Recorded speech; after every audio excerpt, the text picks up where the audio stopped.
राधे राधे दोस्तों, कैसे हो आप सब। आई होप अच्छे होंगे। दोस्तों, होली का तो त्योहार गया, मेरा तो बहुत इंजॉयफुल रहा। आशा करती हूँ आप लोगों का भी बहुत अच्छा रहा होगा।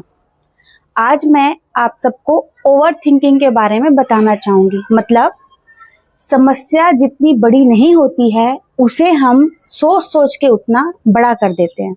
फॉर एग्जाम्पल, जब कभी हम किसी एग्जाम में जाते हैं तो क्वेश्चन पेपर आने के पहले ही हमारे दिमाग में कई सवाल आते हैं। कई ऐसे सवाल आते हैं, हम पेपर देखने के पहले ही डर जाते हैं कि क्वेश्चन पेपर में क्या आया होगा, क्या हम उसे कर पाएंगे या नहीं कर पाएंगे।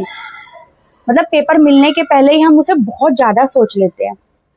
फिर जब हमें पेपर मिल जाता है, सपोज करो उसमें एक क्वेश्चन हमें नहीं आता हो और बाकी के 10 क्वेश्चन हमें आते हो, तो हम जो आते हैं उसे छोड़कर जो क्वेश्चन हमें नहीं आता है उसे इतना सोच लेते हैं कि जो हमें लर्न था, जो हमें याद था, हम उसे भी भूल जाते हैं। मतलब ये सब क्यों हुआ? ओवर थिंकिंग की वजह से। इसलिए अपने माइंड को रिलैक्स रखे, फ्री रखे। सेम उसी तरह हमारी रियल लाइफ में होता है। सबके घर में छोटी मोटी बड़ी लड़ाई होती है।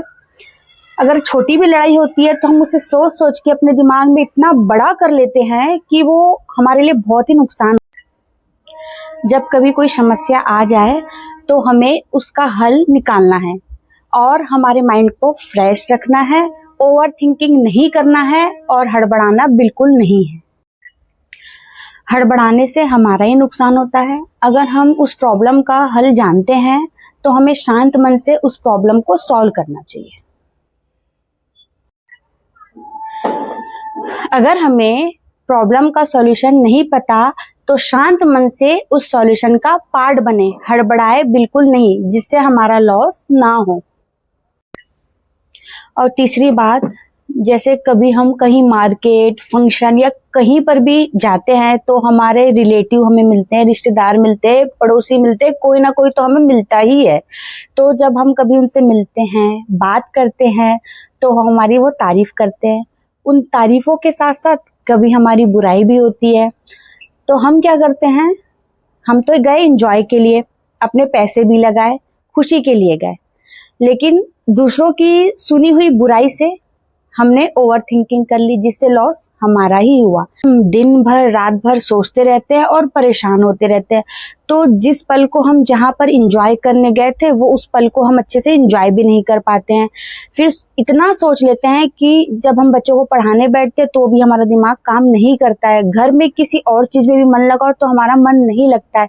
इसलिए दूसरों की कही गई बातों को अपने माइंड से हटाओ, दिल पे मत लगाओ, ओवर थिंकिंग मत करो, क्योंकि हम हर किसी को खुश नहीं रख सकते। तो दोस्तों, इन द एंड मैं आपको यही कहना चाहती हूँ कि ओवर थिंकिंग ना करें। सबसे पहले आप अपने आप को खुश रखिए, उसके बाद औरों की सोचें। अगर आपको ये आज का व्लॉग पसंद आया हो तो चैनल को सब्सक्राइब करें। शुभ रात्रि, राधे राधे। मिलते हैं कल एक नए व्लॉग में नई सोच के साथ। जय श्री कृष्णा।